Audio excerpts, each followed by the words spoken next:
Bir dəfə Molla Nəsrəddin gedirdi qəbirstanlıqda, görür ki, boş qəbir var, dedi, uzanım görüm necədir burada qəbir. Uzandı, gecə vaxtı.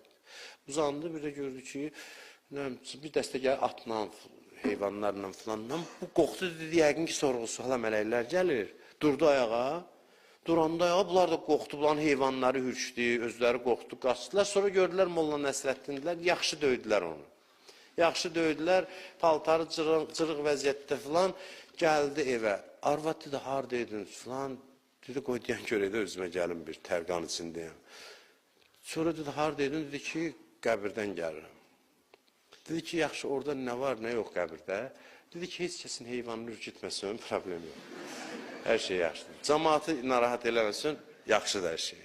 Bu, indi bir lətifə də olsa həqiqətdir. Heç kəsdən işin olmasa, çox yaxşıdır. İndi deyə bilərsiniz, biz ona görə qorxuruq da, ona görə qorxuruq ki, bilirik, hamımızda günahkarıq. Günahkar da olsaq, deyirlər, hər günahın yanında bir dənə istiğfar olsa, üzrxahlıq olsa, narahat olmayın.